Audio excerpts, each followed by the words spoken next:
encadenarse hasta las personas con las que interactúa esa persona. Pensemos cuando nosotros éramos más jóvenes, cuando éramos en edad primaria, éramos escolares en primaria. Acuérdense que sí, puede que sí, haya tenido un compañero o compañera con características o conductas diferentes o que tuviera diagnóstico de TEA. En mi caso no, o sea, toda la primaria que yo recuerde, o sea, sí pienso en algunos de los que me acuerdo, no tuve. Pero ahorita, en la gran mayoría de todos los grados escolares, hay uno o dos, a veces tenemos, a veces no tenemos, pero va en ascenso, sí va en ascenso y hay más crecimiento. Hay mucha la duda o la pregunta, ¿por qué? ¿De dónde vendrá? Etcétera. No sabemos todavía, no se ha confirmado exactamente, pero tiene mucho componente genético. Hasta ahora eso es lo que se ha cesado, componentes ambientales, pero que digan, por esta inyección, por esta comida, por etcétera, todavía no, o sea, no podemos confirmarlo porque tendría que ser para todos. Ella sí tomó ácido fólico, ella no tomó ácido fólico, pero aunque no haya tomado ácido fólico, el niño no desarrolló TEA. Y ella que sí lo tomó, sí desarrolló, o sea, por eso que todavía certeramente no tenemos justamente pues, la raíz o la fuente, pero lo que sabemos es que van creciendo y naciendo más personas con TEA, entonces es por eso que también tenemos que nosotros maestros, los terapeutas, médicos y papás, pues ocuparnos, porque a lo mejor ahorita tenemos uno o dos, o vamos a tener uno o dos, o hemos tenido uno o dos, pero a lo mejor en unos 20, 30 años, pues tengamos unos 10, y el otro resto del salón no tenga TEA. Entonces ahora sí tenemos que adecuar todo para abordar y trabajar de forma estructurada para que se genere la habilidad de lo que nosotros como maestros nos toque enseñar. Son personas que tienen, y es pues su derecho, que asistir a una escuela, ¿sí? Entonces, existen los CAM, ya lo bueno que desde hace muchos años, pues ya el CAM ya salió, ¿verdad? Y ahora ya van a las escuelas, a integrar, a incluir a estas personas con TEA o con alguna otra neurodivergencia. Es necesario, pues sí, la parte terapéutica y médica, me faltó ahí agregarla, porque, pues, como mencionaba hace ratito, pueden tener comorbilidades, ¿ok? Y esas comorbilidades pues, las vamos a atender de uno a uno en terapia. Ustedes, importantísima la labor que hacen maestros, en un grupo, ¿sí? Introduciéndolos o poniéndolos pues, inmersos dentro del aula para que aprendan y crezcan como todas las personas neurotípicas, y exponerlos justamente a los contextos naturales. Pues a veces sí duramos varios años nosotros trabajando con los pacientes con TEA, depende de muchos factores, ¿sí? Entonces, pues me ha tocado acompañarlo con ellos 3 años, 4 años de cumpleaños, y cuando empezamos era gritar, llorar, tirarse al piso. Aquí tenemos un ejemplo muy padre, digo que me da mucho gusto ver a One, le batallamos, pero se logró. Ya cuando llegó, era relazo, estoy mintiendo. Llorar, tirarse al piso, y fue adquiriendo lenguaje, fue desarrollándose, y pues tenemos un muchacho que se llama Joan López, y así muchos otros casos. Chema también, ahí lo conocí en el Pittsburgh, pues me cuenta, dice, el cumpleaños no tolera o no le gusta que le canten las mañanitas, y luego al siguiente año, ¿qué cree? Ya disfrutó las canciones de las mañanitas y le sopló el pastel. Ya lo traen, ya le voy a hacer fiesta porque ya veo que ya está avanzando y desarrollándose más justamente en muchas habilidades de los contextos naturales y sociales. Una mami, Lee, quiero que haga, o me recomendó el neuropediatra que lo lleve a una actividad extraescolar, que es natación, equinoterapia, fútbol, karate, etc. ¿Cuál? Igual que le guste, porque si le gusta estar sentado, pues ¿por qué lo lleva a correr? Pero si le gusta andar en movimiento, pues ¿por qué lo va a tener en ajedrez? O sea, ahí tenemos que ver los intereses y las aptitudes y habilidades para buscar lo que creamos que sea como más adecuado para la persona. Entonces, una mami tenía la duda, estaba nerviosa, llevó como un mes pensándola si lo metía a fútbol, porque dice que salían de la terapia y pasaban por un campo y veían a los niños entrenando, y dice, pues ya es verbal este paciente, y como que le señalaba y le decía, dice, estoy bien nerviosa. Y digo, pues anímese, no tenemos de otra más que ponerlo en la situación y ya vamos a ver si sí o si no. ¿Okay? Entonces, fue un lunes, el martes me llevo a clases, y luego el martes de la noche me mandó un mensajito. Dice, Lick, ¿qué cree? Le fue re bien y respetó las reglas, lo que ni en terapia. Y hizo todo muy padre y ella sufriendo. O sea, realmente igual, así que exponerlo en situaciones como le pudo haber ido no tan bien también. Y seguimos en la búsqueda del lugar o del interés, porque puede ser pues, que son personas integrales que necesitan un desarrollo general, local, social. ¿Sale?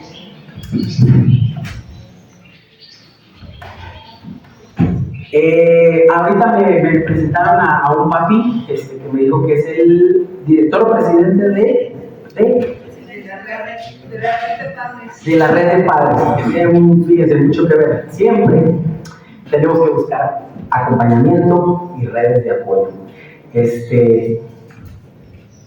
Regreso muchas veces al diagnóstico porque me ha tocado mucho el proceso de evaluación y la entrega de diagnóstico y lo fuerte, o a veces lo difícil, o lo complejo, o a veces hasta lo triste, o sea, de diferentes formas afrontamos justamente el diagnóstico con los papis. Entonces, pues lo primero que tenemos que saber es que no están solos. En el mundo hay miles o millones, no sé cuál es la estadística de personas en el mundo con TEA que también tienen padres y que esos padres pues, tampoco encontraron cómo ni por dónde, pero que poco a poquito, con el apoyo de otros, pues fueron agarrando el caminito y van logrando la independencia y la autonomía, que es eso lo que creo que la mayoría buscamos, que mi hijo, mi alumno, no necesite de otros para valerse por sí mismo, que sea lo que quieran, maestro, médico, vaya a la NASA o venda el mejor vendedor de algodón, pero que quedan bien buenos, pero autónomo independiente, ¿sí? Entonces, en la parte profesional, pues nos apoyamos en los doctores, nos apoyamos en maestros, terapeutas, dentistas, nutriólogos, que también la parte nutricional importantísima ahí, y en psicólogos, etcétera, ¿sí? Esas serían a lo mejor nuestras redes de apoyo. A lo mejor a mí me ven cada mes, cada 2 semanas, cada semanita, pero de alguna forma pues ahí estamos nosotros tratando de apoyar y guiar y trabajar con el menor.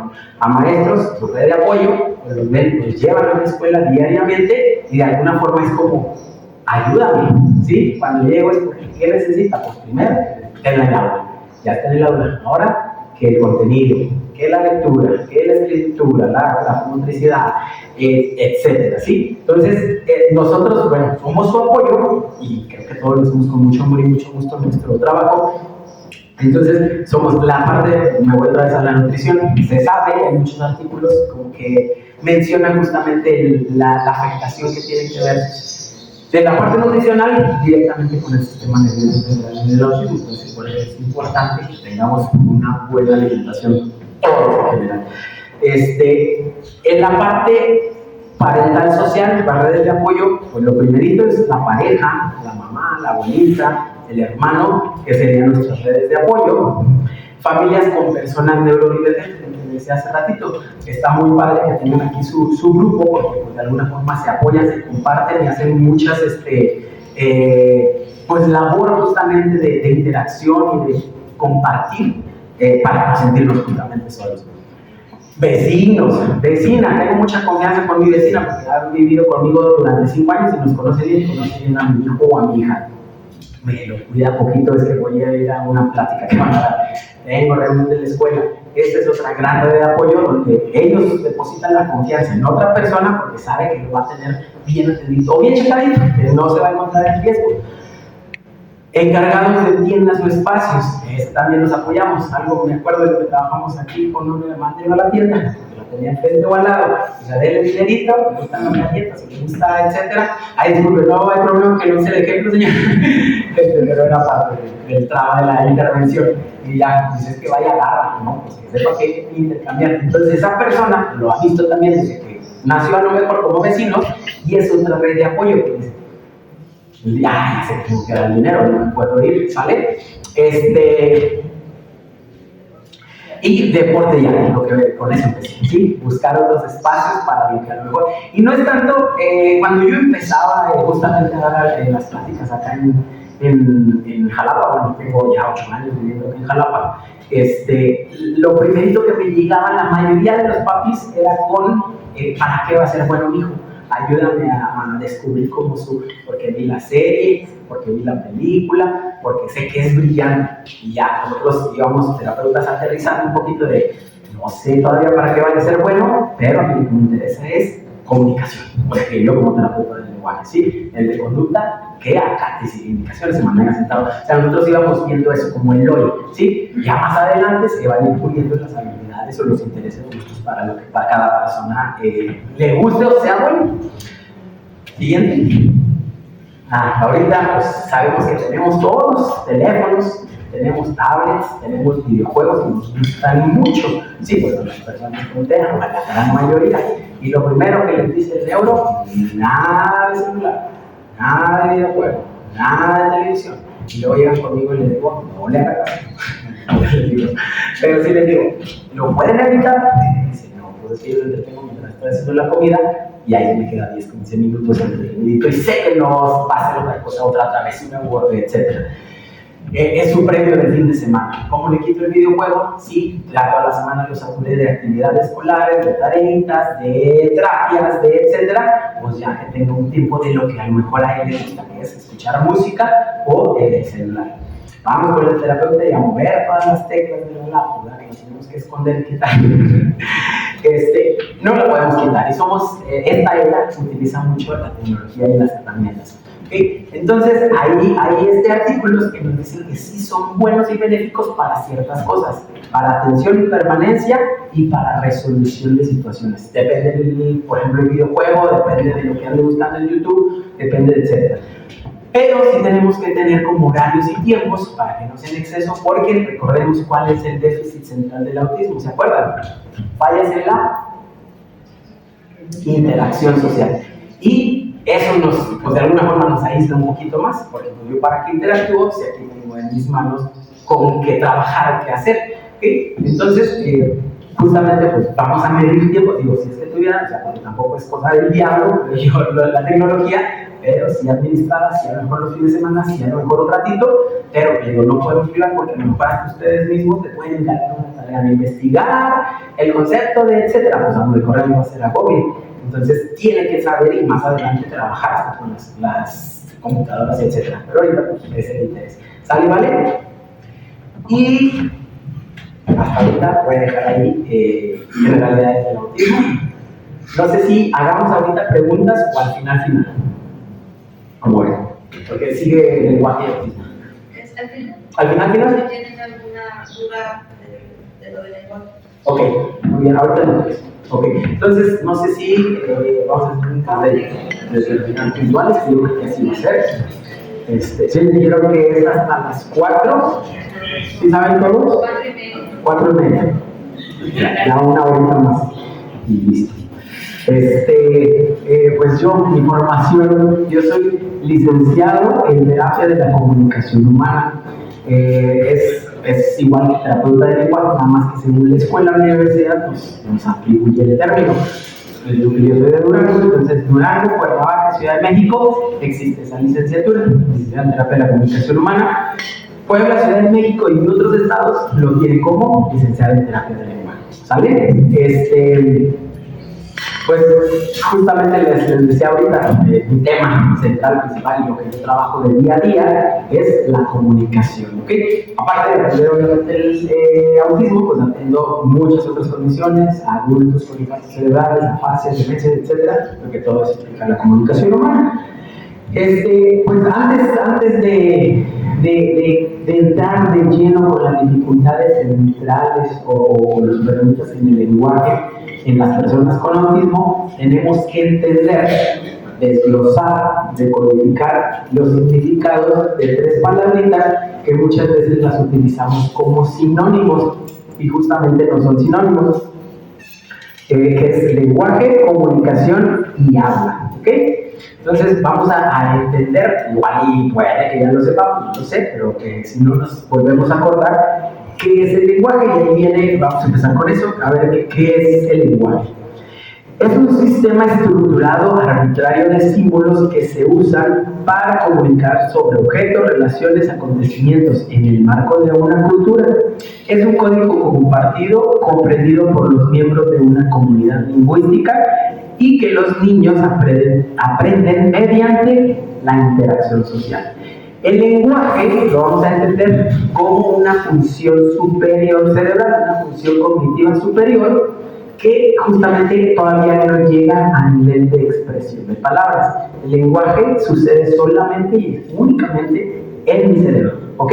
A veces, digo, para que ahí ya vayamos como diferenciando, ¿sale? El lenguaje sucede lleno de símbolos, de letras, de colores que me sirven para yo conectar y entender el medio o el mundo que me rodea, pero todavía no sale a nivel de palabra o de expresión, ¿ok?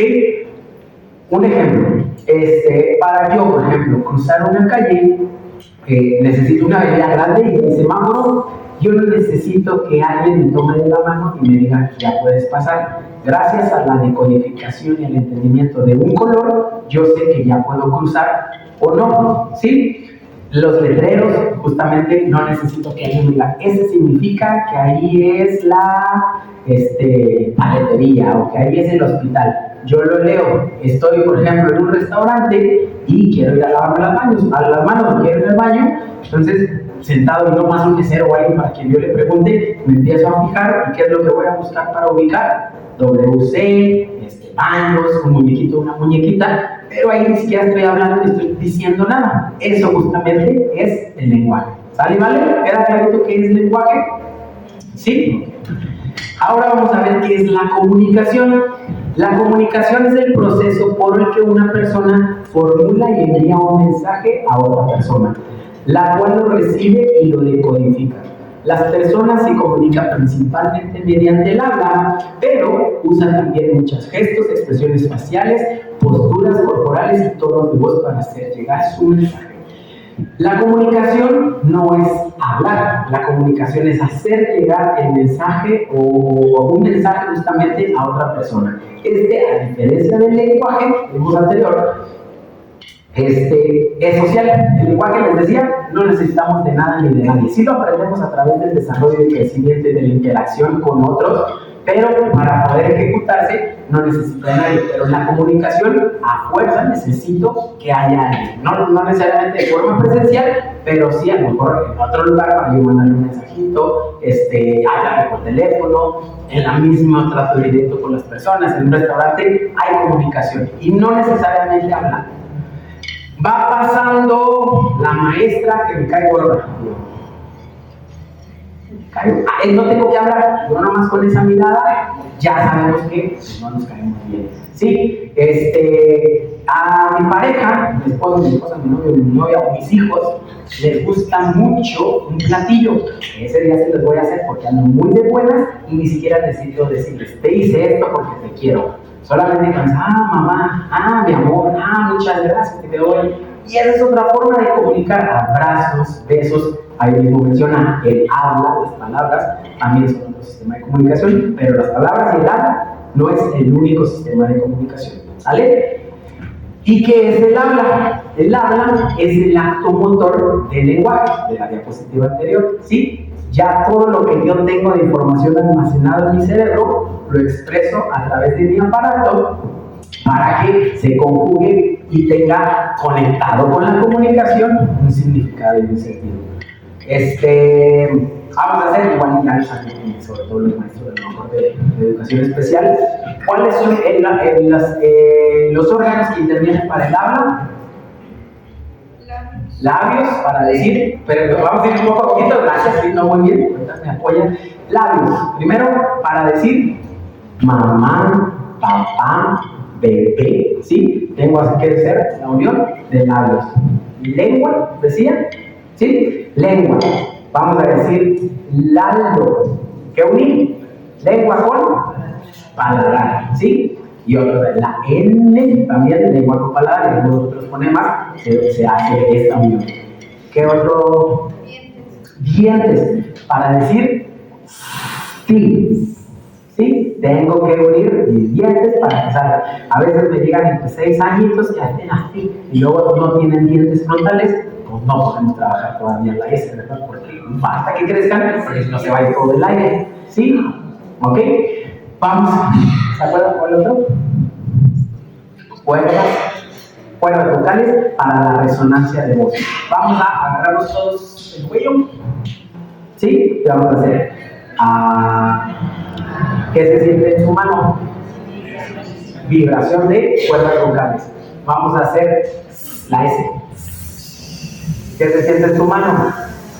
Nada. ¿Por qué? Porque el sonido se produce acá enfrente de los dientes. Ahí no hay choque de cuerdas, entonces cada una de esas sí es importante. Vamos a tapar la nariz y vamos a decir, ajá. Si sale bien o no sale bien. No, porque la nariz también es parte del órgano para que salga M, N, N. No sale si tenemos moquitos o congestionados o algo, ¿ok? Pero por ejemplo digan, Lalo, tapamos de la nariz. Ahí sí sale, porque ahí el aire sale por la boca. ¿Sale, vale? Entonces, eso que analizamos es el órgano articulatorio como articulador, lo necesario para que podamos emitir el habla. Ahora hay que enseñárselo a las personas con T, como pero con sentido y significado. Ese es el objetivo, la comunicación. Vamos a recordar, creo que tercera vez de este rato, cuál es el déficit central del autismo. Fallas en interacción y comunicación. Dice el DSM, fallas en el habla. No lo mencionan así, porque puede haber muchas personas con TEA que hablen y les decía hace rato, sin ningún error y ninguna falla. Dice fallas en el lenguaje, pues ya sabemos qué significa el lenguaje. Otro ejemplito para el lenguaje, ahí justamente en Crisler enfrente, no sé si se lo dice, enfrente de mi consultorio, yo ya hace 2 años que no trabajo ahí, pero enfrente de mi consultorio estaba el baño y tenía un monito y una multa en la puerta. Entonces yo hacía el ejemplo, les decía, falla el lenguaje, y dice, sí, digo, no, y ya les resultaba que era el lenguaje, le decía, le abría la puerta y le decía, ya al baño. Y se iban al baño, aunque no hablaran. ¿Por qué? Porque en el lenguaje pues no está afectada. Estaba afectada la comunicación. ¿Sale, vale? ¿Clarito? Ya sabemos que el lenguaje, comunicación y habla, ya lo sabíamos, ¿verdad? ¿Sí? Ok, gracias. ¿Cuáles son los elementos que componen? Ahorita acuérdense que ahorita yo cuando del lenguaje, ahorita estamos entendiendo muy bien cómo funciona el habla y el lenguaje. ¿Qué elementos son necesarios para que se produzca o se genere o se dé el lenguaje de forma correcta? Uno de ellos es la semántica. Yo creo que también van a saber qué significa la semántica. ¿Sí lo sabemos? ¿No? Es el significado de las palabras. Sí, la semántica, nosotros necesitamos saber qué estoy diciendo, pero también entender lo que me están diciendo para ejecutar, procesar, comer, etc. ¿Sí? A veces, yo creo que les ha tocado en su experiencia, que hay fallas en la semántica, hay fallitas en la comprensión. Entonces, la semántica sería el significado de las palabras. ¿Sí? Yo digo, vamos a armar el tren, un ejemplo. Pues no quiero que me aviente el tren, o no quiero que se ponga en la cabeza del tren. Quiero que haga y siga las indicaciones que yo le estoy diciendo. ¿Ok? Como ejemplo. ¿Sí? ¿Queda clarito que es semántica? El significado de las palabras. La pragmática, justamente es de lo que más está afectando a las personas con TEA, es utilizar el lenguaje de acuerdo al contexto o a la situación. Si yo ahorita me canso, ya estoy cansado, no estoy cansado, imagínense que estoy cansado, y me siento y me quito los zapatos, ¿cómo me veré aquí enfrente de ustedes? ¿Bien o mal? Mal, ¿verdad? ¿Por qué? Estoy utilizando una lenguaje pragmática, o sea, no me estoy comportando de acuerdo a la situación o contexto o ejecutando. Pero si esto mismo lo hago llegando a mi casa, se verá bien, se verá mal. Me quito los zapatos. Ahí está bien, o sea, no es que estén mal algunas cosas, solamente hay que hacerlas de forma adecuada de acuerdo a la situación. ¿Ok? Mucho grito, o sí se vale que nos enojemos, pero, aviento. Bueno, ya pegar y aventar no es tan correcto, ¿verdad? Y morder. Pero el gritarse, el enojarse, el frustrarse, yo creo que ¿quién no lo ha hecho a lo largo de su vida? En esta semana, ¿quién no se ha enojado? ¿Quién no ha hecho berrinche? Sí, es válido, pero aquí lo que tenemos que hacer es dónde lo tengo que hacer o cómo lo hago para que no me afecte demasiado a mí y a mi hígado, a mi estómago y a mi mente. Y obviamente no desencadene el estrés y la saturación de los que me rodean. ¿Ok? Fonética y fonología. La fonética y la fonología son una parte de la lingüística. La fonética va a estudiar la descomposición mínima de los sonidos del habla. Por ejemplo, los fonemas. P, K, cómo acomodo y cómo organizo, cómo suenan estos fonemas, y la fonología nos va a ayudar a armar o estructurar los accidentes, lo menciono así, los accidentes que pasan con la fonética, con los sonidos. Entonces, si yo utilizo p, a, ya en la fonología, si lo junto, ¿qué diría? Papá, ¿sí? Pero conectado con la pragmática, le doy un significado y ya no es un balbuceo o una palabra totalmente aislada y sin significado, ¿ok? Seguimos con la sintaxis. La sintaxis sería la estructura correcta de la oración o de las frases, ¿ok? Tengo un ejemplo, tengo mucha hambre, y que diga, mucha hambre tengo fallas y errores en mi sintaxis, ¿ok? O a veces utilizan solamente una palabrita para dar a entender a lo mejor un significado muy amplio como comer. Y ya, bueno, lo que nosotros buscamos es que vayan extendiendo la estructura de las palabras y apoyarnos en la sintaxis, pero y por último, la prosodia, que sería la entonación, el ritmo, las pausas, ¿sí? Ese sería cómo nos vamos a dirigir. Ustedes no se dirigen de la misma manera con sus alumnos, que chiquitos, a cuando tienen reuniones con padres. Les hablan totalmente con otro léxico, con otras palabras y con otra entonación. Dicen, ay, a ver, siéntense, por favor. ¿Qué tiene ahorita, verdad? Pero a los niños sí tenemos que buscar la forma de motivar y hacer la pausa en el momento y acelerar en el momento y contarles cuentos. ¿Ok? A eso se refiere con la prosodia. Entonces son todos los elementos, o sea, si se fijan, todo eso es lo que tenemos que abordar y trabajar, pues justamente en la terapia, para que posteriormente pues ellos lo evitan y lo hagan de una forma más social, ¿sale, vale? No como nosotros neurotípicos, pero sí más entendible y más aterrizado como lo hacemos la mayoría de las personas. ¿Clarito? ¿Sí? Ok, siguiente, por favor. Michael Tomasero, un psicólogo, menciona que no podemos hablar del lenguaje si no hablamos primero de comunicación social. Y esta sería la secuencia, las pautas, ¿sí? El seguimiento y el orden para que se dé y se genere el lenguaje más adelante. Esto, recuérdenlo, es entre personas neurotípicas. ¿Quiénes son los neurotípicos? Que no estamos dentro de alguna condición, situación, trastorno, etc. ¿Ok? Entonces, así se da de forma natural en personas neurotípicas. Lo primero que se genera es la intersubjetividad primaria, y esto se va a dar entre los 0 y los 6 meses. ¿A qué se refiere la intersubjetividad primaria? A que las personas, o los bebés más bien, de esas edades, entre 0 y 6 meses, solamente son monotrópicos. No sé si han escuchado el término, solo se focalizan en una cosita, en un objeto. Entonces, solamente o acatan o atienden a la persona, si estoy haciendo soniditos, si estoy utilizando caras, etcétera, o atienden al biberón, o atienden a la sonaja, o atienden al peluche, o atienden, pero no todavía no tienen la habilidad, y es normal y natural, que para poder atender a 12 objetos o 2 elementos más, ¿ok? Entonces necesito primero eso, que la atención se focalice. Posteriormente viene la atención conjunta, esa se va a dar a los 9 meses, y aquí ya el bebé tiene la habilidad de ver 2 objetos a la vez. Puede hacer un seguimiento visual si de repente a mí le hago esto. Y él va a verme, estoy señalando, y va a fijarse en lo que yo le estoy señalando, ¿sí? A lo mejor solamente con la mirada, o a lo mejor tengo un objeto yo en mis manos y lo aviento. Voltea, me ve, y cae el objeto, y ¡bravo! ¿Sí? Y aquí a eso se refiere con atención conjunta. Ya hago un enlace visual y social con la persona y otros objetos. ¿Clarito? Y por último, la intencionalidad compartida. ¿Qué es la intencionalidad compartida? Esta se va a dar a los 12 meses, a los 14 meses, perdón, y aquí se refiere a que ya hace diferencia el bebé de esa edad, 2 meses, con una relación directa y social y buscando hasta más la empatía, o sea, el juego. Por ejemplo, si yo de repente estoy jugando con un pandero, estoy pegando el pandero y se me cae, y yo voy a decir, él necesita el pandero y se agacha y se lo da. Sí, ya es una conducta más social, más empática y más de interacciones, ¿vale? Eso es, acuérdense, el desarrollo típico. Pero tomemos en cuenta que el espectro es una cosa totalmente diferente y distinta a cómo se va a dar el desarrollo del lenguaje. ¿Ok? Lo cambio.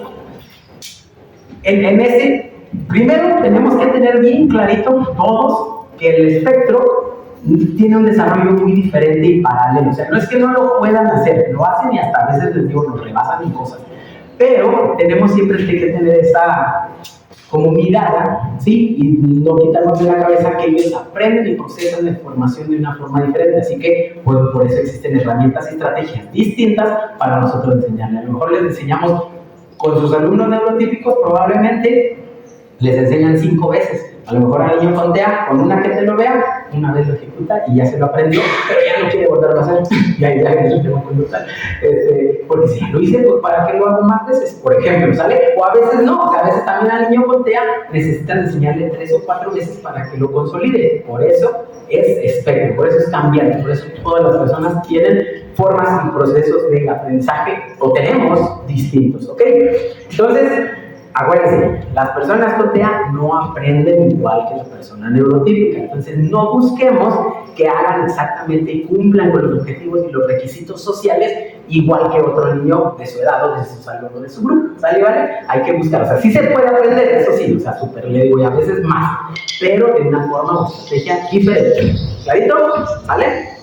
Ok, les decía hace ratito, las personas con TEA son monotrópicas. Si ven o les gusta o les interesa los planetas, pues entonces van a focalizar su atención en ¿qué?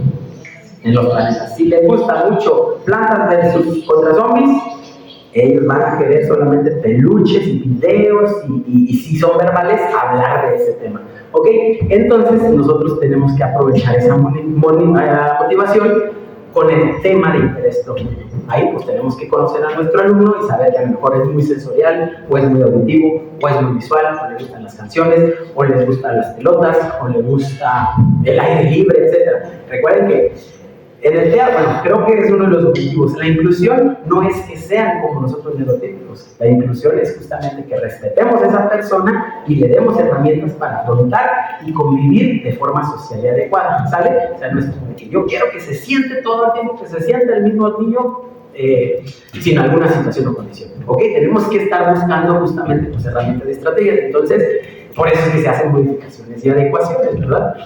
Entonces ya tenemos el tema centrado y de interés, entonces me aprovecho de él. Por ejemplo, en mi caso yo lo utilizo como recompensa al final de la sesión. Sí, sé que yo siempre inicio y finalizo con una cancioncita, no sé si se acuerdan, para marcar o delimitar los tiempos. Dura 1 hora mis sesiones, entonces llegan, escuchamos una canción de lo que quieran. Por ejemplo, con niños ya más grandes, pues les meto, si ya sé que le gusta el dinosaurio, le pongo canción de los dinosaurios, canción de los planetas, frutas, números, colores, figuras, etc. Todo está en YouTube. ¿Sale, vale?